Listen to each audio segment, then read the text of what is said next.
En nuestra vida cotidiana, las relaciones interpersonales juegan un rol crucial en nuestro bienestar emocional. Más allá de tener compañía, estas conexiones nos brindan un sentido de pertenencia y nos enriquecen en diversos aspectos de nuestra existencia, ya sea en el ámbito familiar, laboral o personal.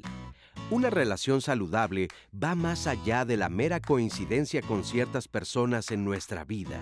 Se define por su capacidad para contribuir a nuestro crecimiento personal, nuestra realización y felicidad.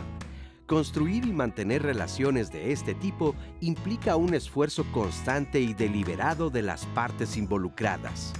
A pesar de tener múltiples personas a nuestro alrededor, seleccionamos cuidadosamente a aquellas con las que queremos compartir nuestra vida.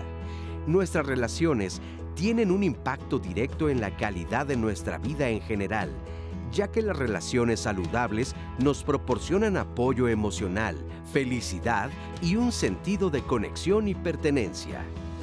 ¿Cuáles son las claves para cultivar relaciones saludables?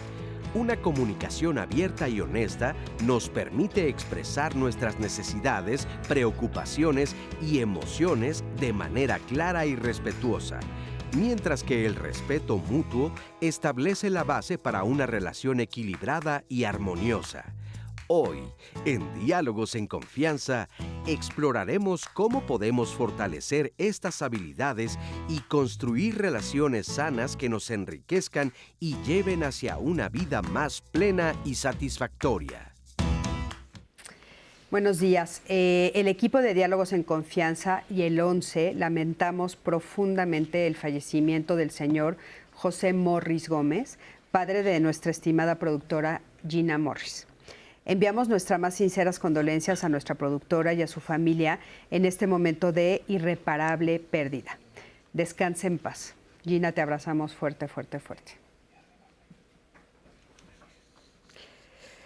Pues bueno, el día de hoy, como ya saben, vamos a hablar de cómo construir relaciones sanas. Y bueno, pues hemos estado un poco comentando de qué es una relación sana, cómo podemos construirlas. Pero bueno, me gustaría que me acompañen a ver la entrevista de Gemma Elena Rodríguez. Pero antes de eso, que vamos a empezar con esta entrevista para que podamos ampliar, les quiero platicar, los que ya saben que tenemos aquí al doctor Andrés González Torres, psiquiatra y psicoterapeuta cognitivo-conductual. También a Michelle Charlier Curie, psicóloga clínica y psicoanalista, integrante de Psique y Cultura, Clínica de Servicios Psicoterapéuticos a la Comunidad. Hola, Cris. Y a Carola Castellanos Bosch, ella es maestra en psicoterapia gestal, terapeuta familiar e hipnoterapeuta. Y por supuesto está conmigo, acompañándome, Azucena Celis. Azu, ¿cómo estás? Hola, muy bien, muchas gracias. Estamos aquí listos para el programa. Vamos a ir a la pregunta de redes, si te parece para que abrir primero, el tema. ¿verdad? Para abrir el tema, se les preguntó hace unos días, ¿qué haces para relacionarte con los demás de forma sana? Esto fue lo que nos contestaron.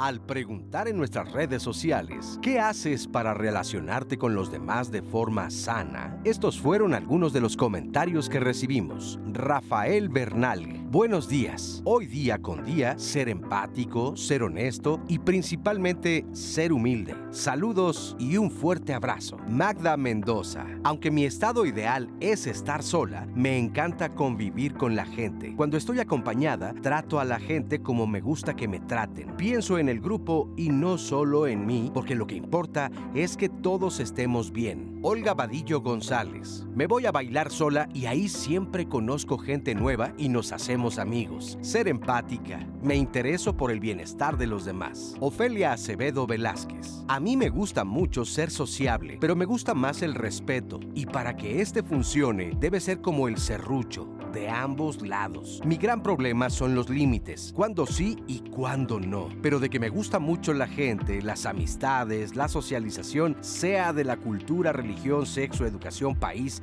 creencias ciertas o falsas, mientras existan claros los límites y el respeto mutuo, yo bien sociable. Y si no, mejor sola que mal acompañada. Al fin, conmigo tengo para no aburrirme. Dolores Mesa, ser empática con las personas que me rodean, fortaleciendo las relaciones a través del respeto y una buena comunicación. Con la gente que voy conociendo o me voy topando en la vida, ser amable. Muchísimas gracias por todas sus respuestas. Y fíjate, Michelle, ¿no? Dicen ser amable, empática. ¿Qué opinas de las cosas que nos respondieron para una relación sana? Bueno, me parece que todo mundo tiene su propia idea dependiendo de lo que ha vivido en la vida, ¿no? Pero uno de los comentarios que escuché es tratar al otro como me gustaría que me traten a mí. Y yo ahí corregiría tratar al otro como le gustaría al otro ser tratado, ¿no? Porque probablemente como es me traten a mí no es lo que preferiría la otra persona. ¿Y cómo sé lo que el otro quiere? Preguntando. Hay que hablar, dialogar, preguntar y no solo ser un monólogo de la vida. Sí, porque siempre creemos que lo que a nosotros nos gusta, por añadidura le va a gustar al otro, ¿no? Y es ahí donde justo hablábamos un poco de las expectativas, que vamos a volver a comentarlo con todos ustedes, de cómo la expectativa hace que se rompa todo esto. Oigan, vamos a ir a un corte, por favor, no se vayan, ya saben, en los tiempos de televisión. Todavía tenemos 1 hora para este programa y les vamos a presentar los siguientes entrevistas que tenemos para que ustedes vean cómo se relacionaban cómo tenían relaciones no sanas y qué hicieron para salirse de ahí y poder encontrar relaciones más sanas. Quédate con nosotros, estamos en Diálogos en Confianza.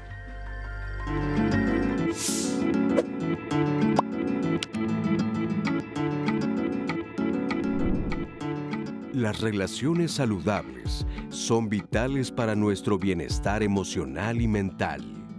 Con comunicación efectiva, respeto mutuo y empatía, podemos cultivar conexiones auténticas y duraderas.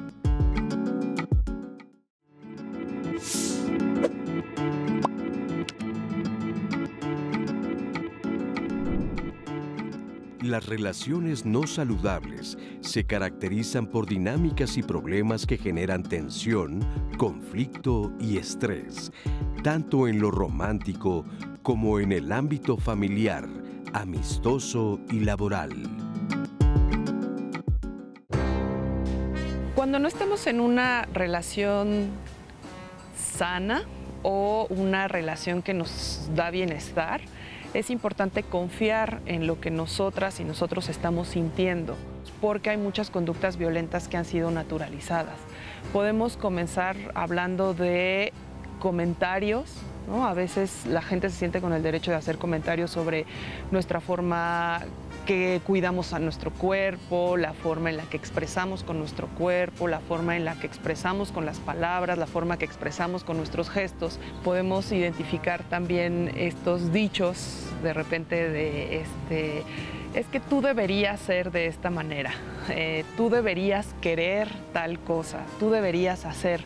También las críticas que son muy directas, a veces también como este hecho de empezar a hacer rumores sobre la persona, sobre su sexualidad, sobre su forma en la que se vincula con otras personas, esas otras violencias que está en los dichos, en las creencias, en las conductas, en los silencios. Entonces, poder hablar de nuestros derechos como personas, como hijas, como hijos, como pareja, como amigas, como trabajadores, con personas trabajadoras, es muy importante porque es empezar a recuperar tu calidad de persona y desde ahí con esos derechos puedes empezar a poner también los límites, aunque sean personas que queremos, ¿no? Porque hablar de la violencia de personas desconocidas a veces puede ser más fácil, pero cuando hablamos de la violencia de personas que queremos, que se supone que también nos aman, pues ahí es complicado, pero aún así nosotros seguimos siendo personas y tenemos el derecho a poner esos límites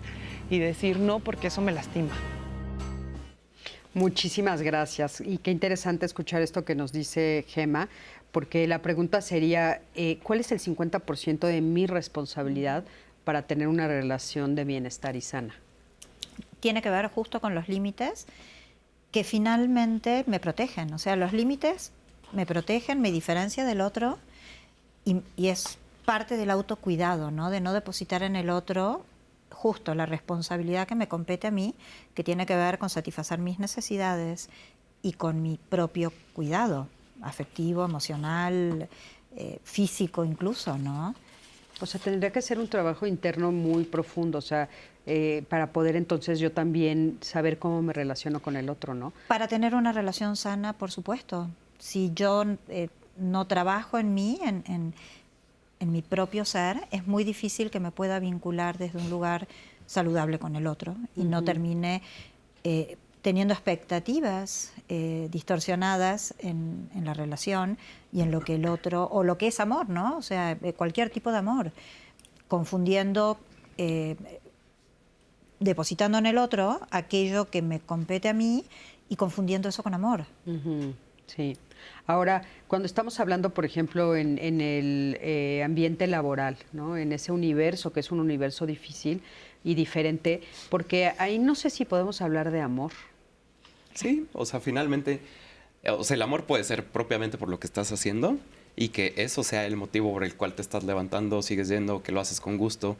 Y también esto de entender, ponerse en el lugar del otro, de bueno, ¿cuál es la necesidad de cada uno y cuál es mi propia necesidad? Porque si identificas cuál es tu necesidad, pues va a ser muchísimo más sencillo que tú puedas explicárselo a alguien más y pues que te pueda ayudar a alcanzar eso. Pero a veces la necesidad es pues mantener mi trabajo y de que lloren en tu casa, que lloren en la mía, que lloren en la tuya. Eso es lo que oímos mucho en las áreas laborales. Respeto, ¿no? Cierto, sí, claro. O sea, sí hay como... Es que, digo, también tenemos que entender que hay personas que muy indiferentes, que no le va a importar el otro, que con tal de llegar a sus objetivos, de no perder lo propio, etcétera, no les va a importar absolutamente nada de lo demás. Entonces, sí hay que detectar también este narcisismo en el otro para cuidarme de él. Ahorita decía la Gema que hay que también nosotros atrevernos a decir no. ¿Cuánta falta hace que las personas también pongan un límite? Decir, oye, esto no lo quiero, esto no me gusta, esto no lo puedo hacer. A todo decimos, sí, sí, claro, cómo no, no hay problema. Se nos meten en la fila, ay, pobre, tiene... No, nadie dice nada.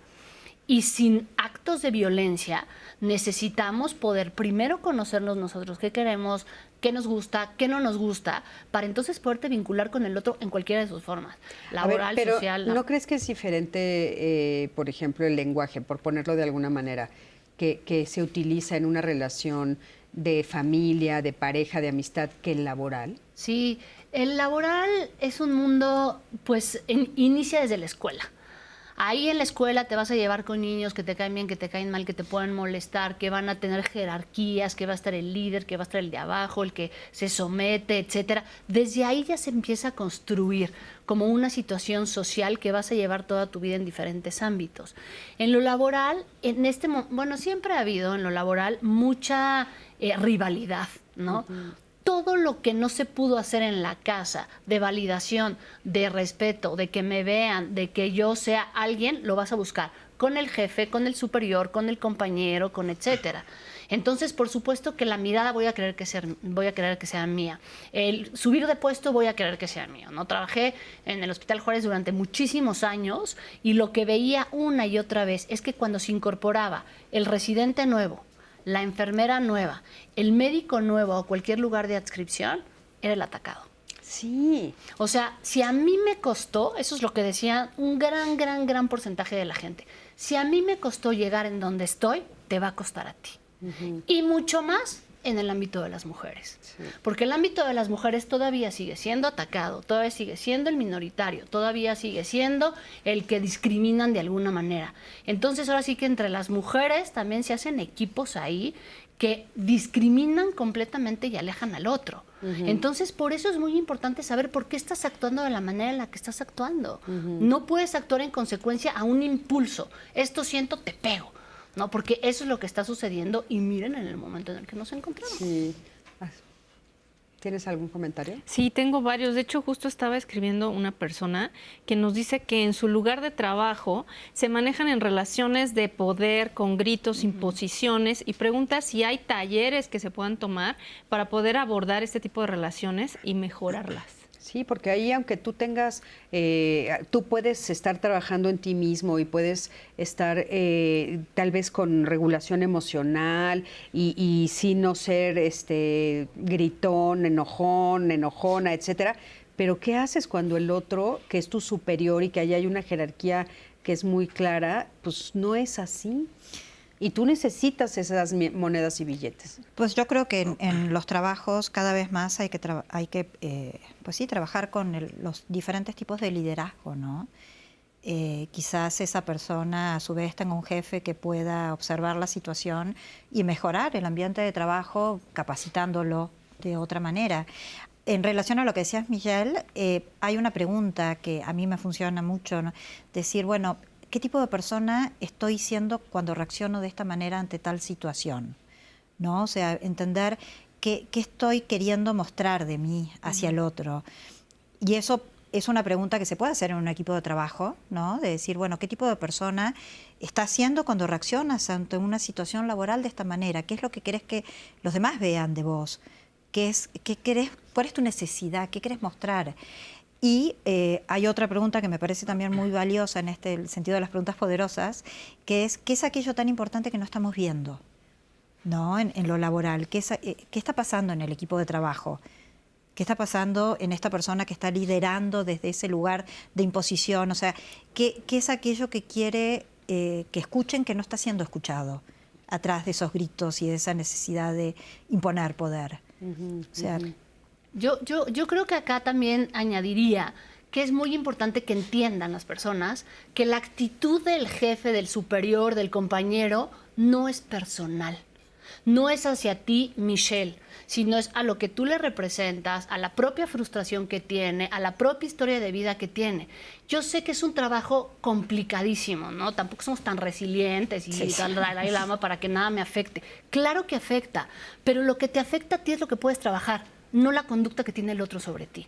Entonces es como tomar las riendas de decir qué me afectó y por qué me afectó tanto, pero realmente hacer este ejercicio, porque si lo dejo pasar, no pasa nada, truenas. Oye, pero ¿cuándo poner un límite, Michelle? Porque en el área de esta que estamos tocando, que seguramente debe de haber muchas preguntas en ese sentido, de repente sí hay momentos en los que ya empieza a afectar mi estado de ánimo, ya no duermo, yo llego a la casa y me llevo toda esta presión, todo este enojo, todo lo que sucedió en el trabajo, aunque yo quiera decir es que no es personal, pero me lo están haciendo a mí. Claro, totalmente.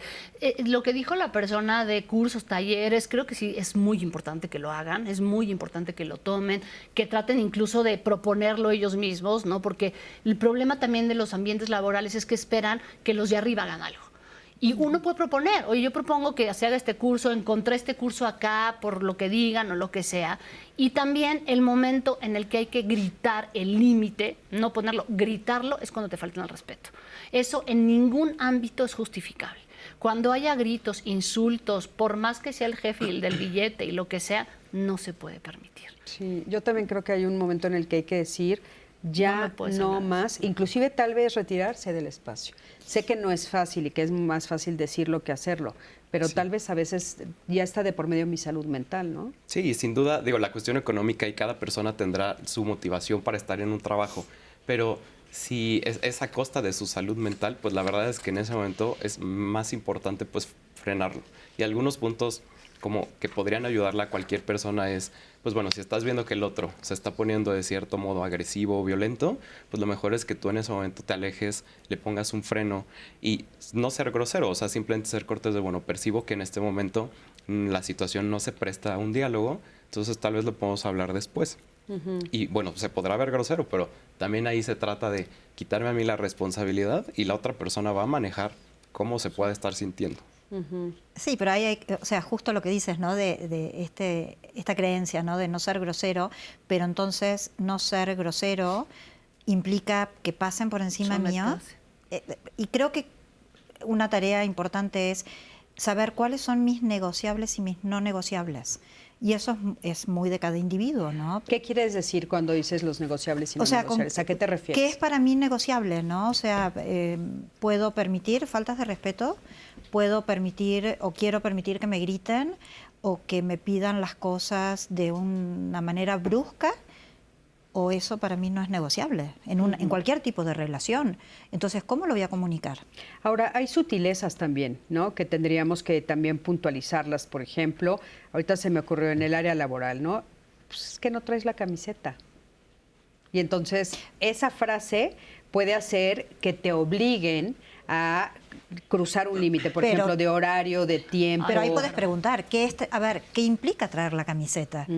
Para la empresa, implica que ceda a mis espacios recreativos, a mis tiempos, a poner en riesgo a mi familia. Entonces, yo puedo elegir si quiero o no quiero traer la camiseta, pero es importante saber, preguntar, no asumir, no dar por sentado. Sí, no es tan fácil. No, No, o sea, por totalmente de acuerdo. En el área, ahorita estamos hablando, por ejemplo, estamos en un momento histórico en México muy importante porque estamos a muy pocos días de las elecciones y es justo un momento en el que se ve mucho eso, ¿no? De qué partido eres, a quién representas, con quién estás y entonces pues quédate más tarde. Yo he estado oyendo mucho eso de, bueno, es que no están llegando ni a dormir, ¿no? Y entonces, pues sí, pero es que estamos, ¿no? Entonces, En campaña. ¿Cuál es? O sea, ¿dónde pongo yo el límite? De repente rompemos como muchas cosas a niveles más sutiles, Michelle, que sí son faltas de respeto, pero que tal vez el público que nos está viendo no los experimenta. Por ejemplo, a mí me parece una falta de respeto que no tenga yo mis horas de sueño, Claro. ¿no? Y tal vez me las estás quitando tú porque me estás pidiendo que trabaje horas extras. Es que el problema es que, miren, la verdad, somos un país bien sometido. Desde la conquista tenemos como ahí bandera de ser sometidos ante el otro. Yo tengo amigos que viven en otros países que no dan crédito de nuestros horarios laborales. Exacto. No pueden creer que te digan en un trabajo, sales a las 6, pero nadie sale a las 6. Exacto. Todo el mundo sale a las 9, 10, y si sales a las 6 eres mal visto, no te van a recontratar, etcétera, etcétera. ¿Qué ha pasado entonces? Normalizamos la violencia. Exacto. Actitudes que son violentas en cualquier otro ojo, en nosotros están normalizadas. Entonces, ¿cómo te vas a dar cuenta de eso? Y por eso lo que estábamos hablando en los comerciales de las crisis de ansiedad. No, la ansiedad está a tope y es porque tú estás haciendo cosas que no quieres hacer. Esa es una fuente de ansiedad importantísima. Entonces, cuando tú estás detectando que ya no estás bien, que ya el estrés es enorme, es cuando te tienes que empezar a cuestionar qué vas a hacer con eso. Nadie te lo va a solucionar. O sea, tengo pacientes que se sienten enfrente, ¿qué hago? Yo no te voy a decir qué hacer. Vamos a pensar juntos qué puedes hacer para no encontrarte en esta condición. Claro, fíjate, ayer estaba comentando con una persona que por o sea, porque el jefe le estaba exigiendo tener una charla en ese momento, no pudo ver el eclipse. Y lo quería ver. Claro, ¿no? Y entonces, ¿pero por qué no? No, pues mi jefe. Pero, o sea, es que, Dile. o sea, es increíble que lleguemos al grado de no poder decirle, oye, creo que esto lo podemos tocar en 2 horas. O sea, déjame ver un fenómeno que tengo ganas de ver y que no se va a volver a repetir mientras yo esté viva, ¿no? O sea, son sutilezas que no nos damos cuenta. Pero bueno, acompáñenme a ver el siguiente testimonio. Es un testimonio anónimo. Vamos a ver el tema del autocuidado. Acompaña. Anteriormente las relaciones de pareja, de amistades, de familiares no fueron las más idóneas para mi bienestar y en su momento fueron relaciones no muy sanas en donde había manipulación, en donde había transgresión y hoy en retrospectiva puedo ver que yo en ese momento no era capaz de decir que no, ya que ponía sus intereses, sus necesidades por encima de las mías. Considero que en ese momento mi autoestima no era la ideal, lo que buscaba era la aceptación y la única forma en ese momento que yo consideraba viable era el ser dócil, el decir todo que sí, aunque a veces yo no lo quisiera desde muy dentro, ¿no? Eso me provocaba mucha carga mental, física, emocional y pues llegué a un momento de desgaste, ¿no? Y esto lo pude ver en una relación de pareja en la cual tuve que pedir ayuda porque ya no era funcional. Entonces comencé un proceso terapéutico en el que en su momento pues pude detectar muchas situaciones, muchas heridas que traía desde la niñez y esto me ha permitido a poder ya establecer relaciones humanas de una mejor forma, ¿no? De una forma consciente, de una forma asertiva, porque hoy por hoy sé poner límites, hoy me hago respetar hacia los demás, hoy me puedo defender a mí misma. He descubierto mis propios recursos, he descubierto que el autocuidado, tanto de mi bienestar físico, mental, emocional, espiritual, es de mucha ayuda y eso es lo que hasta ahorita a mí me ha funcionado, ¿no? Muchísimas gracias. Y la pregunta que me surge a partir de esto es, ¿qué nos lleva, qué factores nos llevan a establecer relaciones no sanas? ¿Qué factores de mí? ¿Por qué elijo ese tipo de relaciones? Definitivamente no somos seres espontáneos, que nacimos de la nada, nacimos de una historia. Y yo siempre les digo a las parejas que me vienen a consultar, no se juntaron dos personas, se juntaron dos historias. Entonces, dependiendo de la historia que tuviste, el impacto que tuvo esa historia en ti, porque además, aunque tengas una gemela, cada quien tiene su propio significado en la crianza. ¿Qué significó todo eso para ti, las relaciones, los vínculos que tuviste, los traumas, etcétera? Desde ahí vas a armar tú tus relaciones, no de la nada. Entonces, si tú no tienes, ¿qué sería una relación insana, no? Una relación insana es donde las cosas que tú haces son controladas por el otro. No te permiten ser quien quieres ser, desear como quieres desear, poner los límites que quieres poner, sino todo tiene que ser, como decía Carol hace un rato, una extensión de ti. Tienes que ser lo que yo quiero, como yo quiero, a la hora que yo quiero. Eso es una relación insana. O las tales relaciones tóxicas es cuando se generan codependencias. ¿Qué son las codependencias? Te necesito, pero te necesito tanto que no te dejo vivir. Y tampoco me dejo vivir a mí. Entonces, si te vas, me muero. Si te vas, te hago un pancho. Si te vas, te regaño. Todo eso son relaciones insanas que tienen que revisar. ¿Qué dirías, Caro? Estoy totalmente de acuerdo. ¿Qué otras cosas nos llevan a escoger eso? Pues creo que tiene que ver con las carencias, ¿no? O sea, si me vinculo desde mis carencias esperando que el otro esté ahí para resolverlas y no tengo conocimiento de mí misma, creo que el autoconocimiento, es en un proceso terapéutico o en procesos de reflexión, de autorreflexión, me va a permitir entender qué estoy buscando en esa relación también. O sea, cuáles son mis necesidades, para poder transmitirlas, para poder comunicarlas. ¿Tú qué dirías, Luz? Hoy es un tema muy complejo. En este tema de las relaciones con violencia, o sea, lo principal sería entender de dónde viene y que eso pues, es un patrón y se va a seguir replicando. Entonces, viene, pues sí, justamente desde la infancia o desde ver que tus papás pues se vinculan a través de esto, de alguien sumiso, alguien que toma las decisiones, alguien que no es permisivo. Y ya cuando entras en una relación así, pues es muy, muy difícil salir. Y esto que mencionaba la persona de el autoconocimiento, el autocuidado, o sea, también implica esto de tener compasión con uno mismo. O sea, de saber que en ese momento, pues uno hace lo que puede con lo que tiene. Y no importa esto de, bueno, es que pude haberlo hecho diferente en ese momento, pues cómo lo pude haber tolerado, porque eso a largo plazo va a fomentar que se siga repitiendo este patrón. Simplemente es entender, bueno, en ese momento, por muchas circunstancias, yo no pude haber hecho algo diferente. Claro. Y es esto de pedir ayuda. ¿Qué puedo hacer a partir de hoy? O sea, ¿qué puedo hacer diferente a partir de hoy, aunque lo haya hecho tal vez, entre comillas, equivocado en el pasado? ¿No? Eran las herramientas que tenía.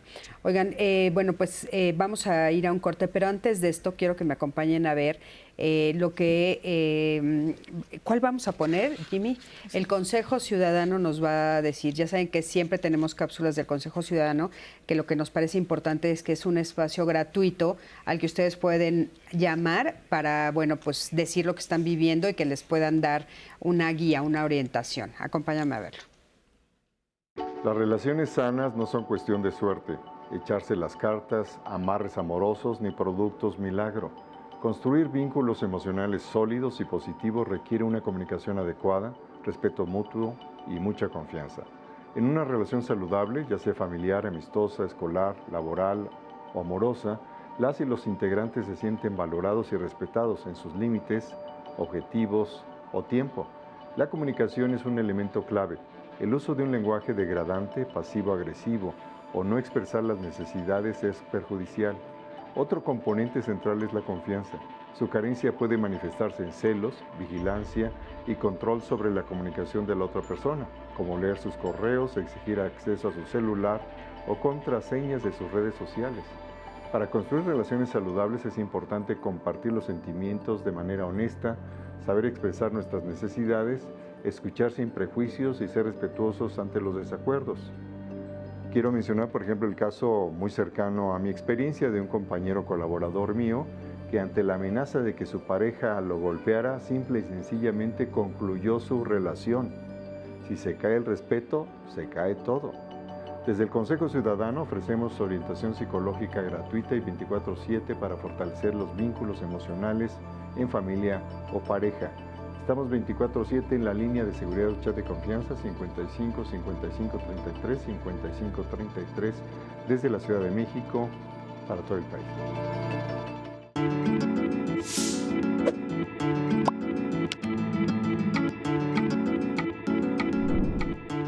Algunas personas tienen más habilidades sociales que otras, lo que les facilita establecer y mantener relaciones interpersonales exitosas. Esta es una característica que todos podemos aprender y desarrollar. ¿Cómo se construye una relación sana? Uno pensaría que es natural que esto ocurra, y debería serlo. La cuestión es que a veces se topan estas relaciones con diferentes elementos que cada uno tiene. A veces nos portamos egoístas, a veces nos portamos rígidos, a veces queremos que el otro sea como nosotros queremos que sea para nosotros sentirnos bien. Entonces podríamos pensar que el primer elemento para una relación sana es la generosidad y la amabilidad. ¿Qué es la amabilidad? Es tratar al otro como una persona digna de nuestra atención, de nuestros cuidados y sobre todo de mantener la armonía para que los dos estemos bien. También tener que ser generosos con nuestro tiempo para que la persona pueda expresarse y pueda decirnos lo que quiere, lo que necesita y también lo que no le está gustando. Ese sería un primer elemento. El segundo elemento es la confianza. La confianza en una relación es básica, ya sea entre padres e hijos, parejas, entre amigos. Es decir, que lo que tú me dices que vas a hacer, lo haces. Si no lo haces, reconoces que cometiste un error, pides una disculpa y reparas la relación. La confianza es fundamental porque si no hay confianza, uno no puede fluir en una relación armoniosa y en una relación saludable. Considero yo que es fundamental también la empatía. La empatía a veces estamos cansados, a veces estamos pues sintiéndonos no muy bien y queremos que los demás nos tengan consideraciones. Pero también es ponernos a pensar en el otro, ponernos un poco en sus zapatos. Pero quiero cerrar con un último, que es la individualidad y el respeto.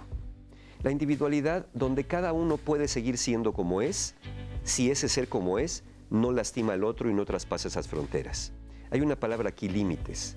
Los límites no son barreras que dicen de aquí no pasas, sino los límites son líneas que marcan el dónde empiezas tú y dónde termino yo y viceversa. Es poder seguir siendo nosotros dentro de los límites del respeto, aún habiendo diferencias entre nosotros. Un fuerte abrazo a mi queridísimo Mario y qué interesante todo lo que también él nos pone sobre la mesa, ¿no? De las cosas que se necesitan, o sea, la empatía, la comprensión, los límites, el respeto a la individualidad, se me hace fundamental, ¿no? El respeto a la individualidad. Y una de las cosas que ustedes han estado diciendo mucho también es la comunicación. Me gustaría que nos dijeras qué es la comunicación asertiva y qué importancia tiene para una relación sana. Sí, la comunicación pues es la base y es lo más fundamental, porque puede ser tanto verbal como física, bueno, no verbal. Entonces, desde una microexpresión o algún gesto que se le puede hacer a la otra persona, pues ya lo puede tomar pues de una manera amenazante o de una manera hostil. Entonces, comunicación asertiva implica que tú logres expresar cuál es tu necesidad, de dónde viene y reconocer esto de, bueno, ¿por qué me estoy sintiendo así? ¿Qué es lo que me detonó? Y poderlo compartir a la otra persona. Y pues finalmente así podemos hacer que la otra persona pues se pueda situar en nuestra posición y que no actúe nada más pues por lo que le estamos diciendo, sino ya expresándole específicamente cómo nos hizo sentir, qué acción, cómo nos podría ayudar, qué pudo haber hecho distinto. Uh-huh. Sí, creo que también es muy importante evitar asumir y preguntar, ¿no? O sea, si yo no tengo muy claro lo que la otra persona me está queriendo decir, parafrasear y decir, lo que yo entiendo con lo que me estás diciendo es que te pasa esto, esto y esto con mis acciones, y a su vez también si yo estoy expresando mi necesidad, corroborar que lo que estoy diciendo está siendo recibido como con la intención que yo lo estoy queriendo transmitir, para justamente evitar los malos entendidos. Uh-huh. Oye, ¿qué hacer cuando entras a este loop o a este círculo en el que es que yo te dije, pero porque tú me dijiste, pero es que tú me dijiste, pero yo te dije, pero... Y entonces es ahí... Bueno, ahí lo que para mí sería idóneo es frenar y decir, bueno, ¿qué es lo que estamos queriendo? ¿Qué estoy yo queriendo transmitirte? ¿Cuál es la necesidad que estoy queriendo transmitir al otro? Y preguntarle al otro, ¿qué es lo que me estás queriendo decir? O sea, ¿qué necesitas? ¿Qué te está pasando? ¿Qué estás sintiendo? ¿Hay algo que yo pueda hacer para que te sientas diferente? Y también ser honesta diciendo, bueno, que sí estoy dispuesta a hacer y que no. Esos también son mis no negociables o mis negociables, con que sí quiero lidiar y con que no. Y transmitirlo, ¿no? Desde ese lugar de honestidad, mira, esto sí puedo hacer algo al respecto, puedo tratar de hacerlo diferente y esto realmente pone en juego valores que son importantes para mí. Sí, es que yo creo que también hay que aprender a bajar la guardia.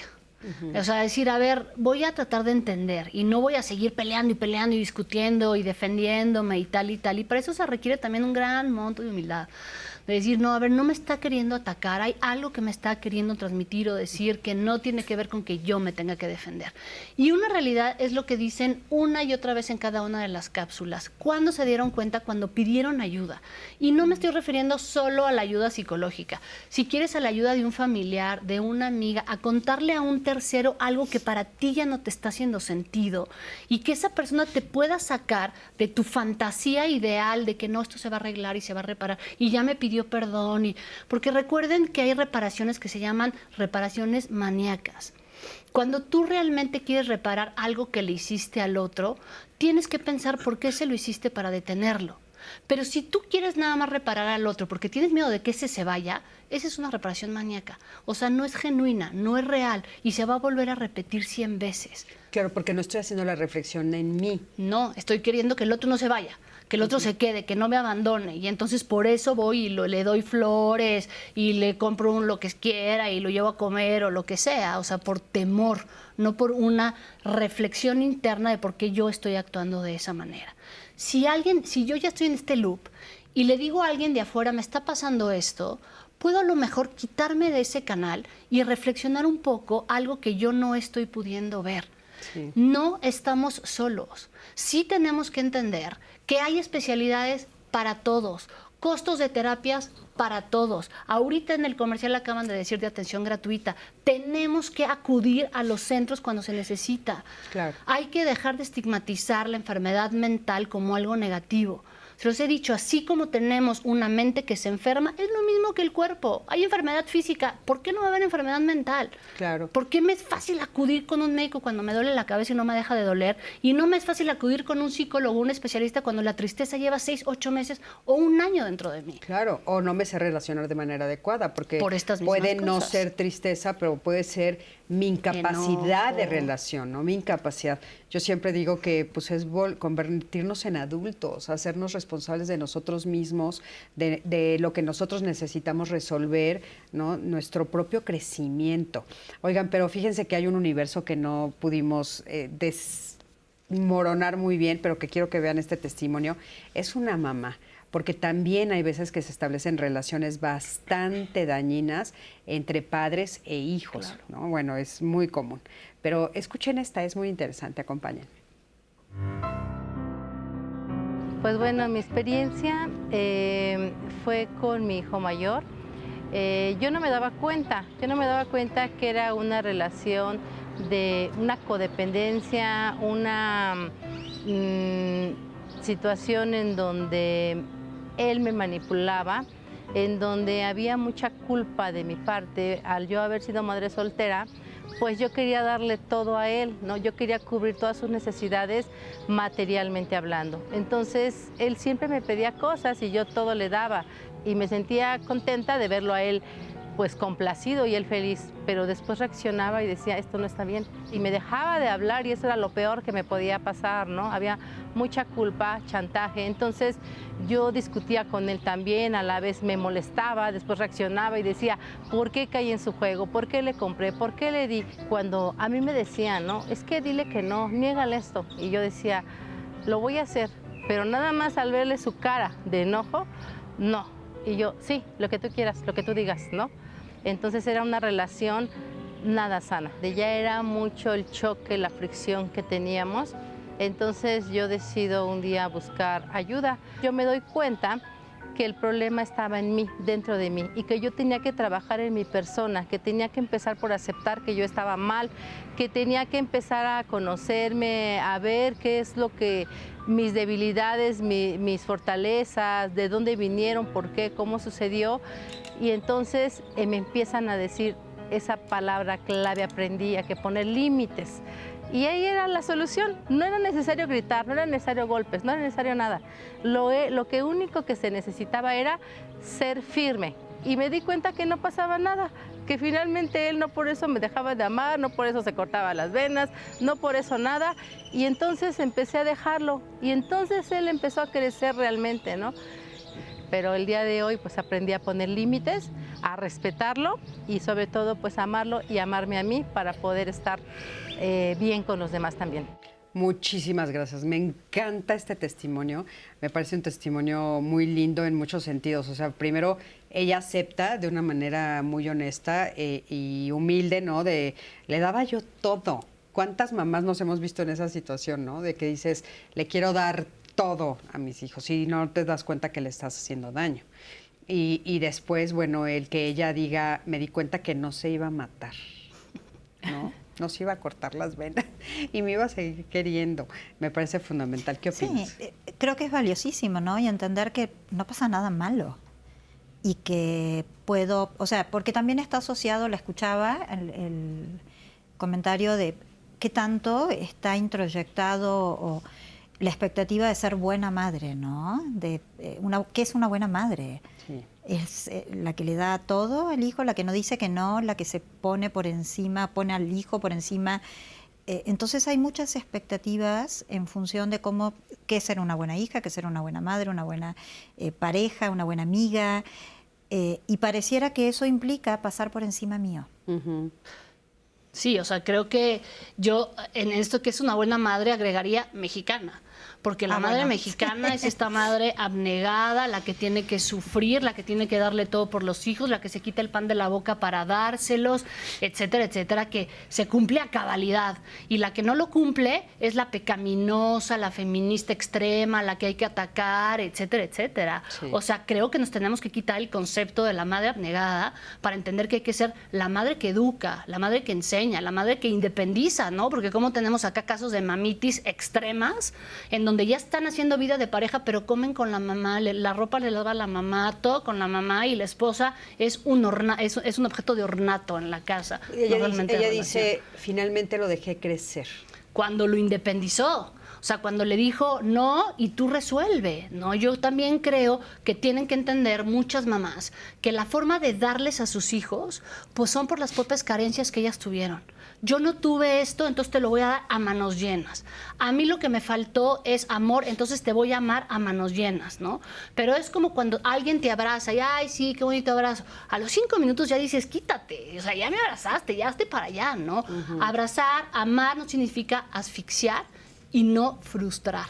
O sea, sí hay que entender que tus carencias no son las de tu hijo. Sí. Cada quien son individuales. ¿Y cómo le hago para identificarlo, Michelle? O sea, ¿cómo me doy cuenta que estoy haciendo algo equivocado? Porque muchas mamás lo están viviendo actualmente y papás también, ¿no? No solamente es exclusivo de las mujeres, papás también. Y de veras lo primero que hacen es seguir dando y trabajando para seguir dando, y son cosas materiales por lo general. Totalmente. Hay señales. Uh-huh. Los niños son súper inteligentes, dan señales, están enojados, están frustrados, están tristes, no salen de la tablet o de los juegos, no se comunican con otros niños, no quieren participar en las actividades familiares o se quieren sentar con los papás en vez de irse a jugar con los primitos. Todas esas son señales. Lo que nos falta mucho es observación, pero una observación realmente profunda de lo que está sucediendo a nuestro alrededor, para detectar que un niñito difícilmente va a pedir ayuda por medio de la palabra, pero sí por medio del lenguaje no verbal, que es el que hablaba Andrés. Algo te va a decir, que vas a decir, aquí está pasando algo, vamos a ver qué está sucediendo y en qué estoy fomentando yo para que esa conducta siga presente. Sí, porque de repente una de las cosas que se cruzan son las falsas expectativas, que es lo que decías, ¿no? O sea, una buena mamá es la que su hijo regresa a su casa a comer los fines de semana con la esposa, los hijos y demás. Una buena mamá es la que o sea, logra que el hijo esté con ella, ¿no? Sí, y añadiendo lo que dice Michelle, creo que no solo la observación hacia afuera con el niño, sino también interna. porque seguramente si yo estoy queriendo ser esa buena madre, en algún momento me siento abrumada.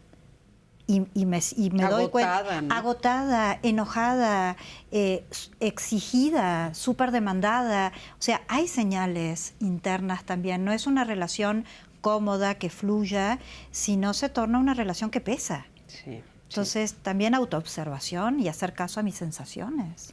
Sí, y que todo esto parte del temor, digo, no en todas las ocasiones, pero es el mismo temor. Bueno, es que mi hijo, si no le doy todo, no va a poder conseguirlo él solo.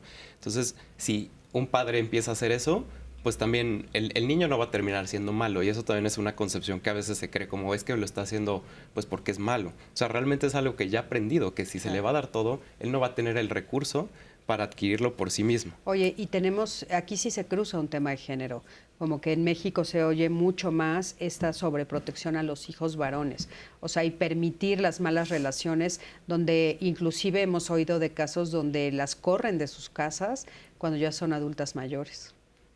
Sí, o sea, sin duda, eso también es una situación que pues se va aprendiendo y que ya llega el punto en donde es una codependencia y que por una parte uno ya siente como, bueno, es que si no le doy, entonces me va a castigar.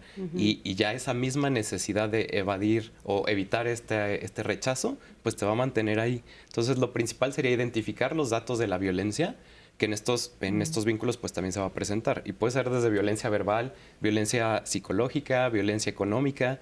Y una vez que se detecta, pues ese es el primer paso para poder hacer un cambio. Sí, a mí me llama mucho la atención porque el lenguaje, o sea, la narrativa que dicen, las frases que se establecen los adultos, yo he escuchado de, bueno, pues sí, ya que se salga de su casa mi mamá, porque ya no la necesitan, le hacemos un bungalito atrás o que se suba al cuarto de servicio, o no, pues a ella la mandamos porque ahora ya necesitamos nosotros la casa. Digo, ¿de dónde nacen esas ideas? O sea, eso fue algo que se construyó en el tiempo donde puedes hacer lo que sea, inclusive con mi persona, ¿no? O sea, con mi vida, yo no valgo para nada, es terrible, terrible. Pero, ¿qué están diciendo en redes? Que ya es nuestro último recachito. Justo, en redes nos están comentando, por ejemplo, en Facebook, Nate Aguilar nos dice, el vivir en relaciones tóxicas se aprende desde la familia de origen o en el entorno donde nos desarrollamos desde niños. Es bien difícil separarse de una familia tóxica. Si huyes, te señalan y usan estrategias para sembrar la culpa, no nada más en las relaciones de trabajo. Tiene toda la razón. Sí. También acá nos comenta Eviux, la comunicación asertiva para mí es saber expresar lo que se piensa, se siente y se quiere sin humillar, sin degradar, sin obligar y sin insultar. Muchas gracias por este comentario. Elizabeth nos dice, una relación sana es donde hay comunicación asertiva en la que existe empatía y negociación. Muchas gracias también. Y Odette dice, la educación en relaciones empieza desde temprana edad. De los 8 a los 14 años se gesta nuestra personalidad. También nos dice acá Gavis, para mí en estos días es sumamente difícil tener una relación sana con los hijos adolescentes por el uso de tecnologías desmedido. ¿Qué me recomiendan para poder forjar una relación con mi adolescente? A ver, esto de este último me parece importante y si le sumas el tema de la negociación, Michelle. Definitivamente ya hay que quitarnos el concepto de que adolescencia es aborrecencia y que qué horror y qué tal, porque ya los estamos predisponiendo. Ya les estamos diciendo, vas a ser un monstruito y yo voy a tener que ver cómo lidiar contigo. Y entonces el niño que está en la etapa en donde se tiene que empezar a identificar como individuo no tiene ni idea. Y le dijeron, inconscientemente, tienes que comportarte como un monstruito. ¿Qué va a hacer? Lo va a repetir. Claro. Entonces, hay que quitarnos ese concepto porque efectivamente es una de las etapas más complicadas por las que vamos a pasar como seres humanos.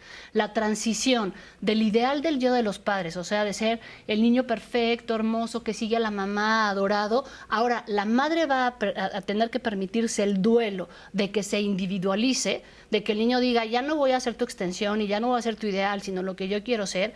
Y el niño tiene que ir aprendiendo a decir, esto es lo que me enseñaron en la casa, son mis bases, mis fundamentos, pero voy a ver allá afuera a ver qué es lo que yo quiero. Afuera, no en la pantalla. afuera, no las redes sociales. En las redes sociales muchas veces son invenciones, son idealizaciones, son cosas que no son. Incluso hemos escuchado 1000 veces cómo hay señoras que se ponen a jugar a que son adolescentes para andarse ligando al niño y tal, como bromas. Eso es terriblemente doloroso. Necesitas interactuar con el otro, necesitas ir viendo qué te gusta, qué no te gusta, y los padres tienen que dar esa seguridad para que el niño lo pueda hacer. Claro, importantísimo. ¿Alguna otra rapidísimo? Porque ya estamos al final. Norma nos dice, excelente programa, y creo que la mayoría de las personas no sabemos tener conversaciones asertivas. Deberían existir materias en la escuela en este tema. Sin duda, hemos dicho muchísimas veces eso. La materia, que bueno, ya las están empezando a meter en muchas escuelas, el tema de las emociones, de la comunicación asertiva, de cómo tener negociaciones. Hay inclusive algunas escuelas que hacen como simulacros de la ONU, es muy interesante, ¿no? Entonces, bueno, esperemos que sigamos caminando en ese sentido.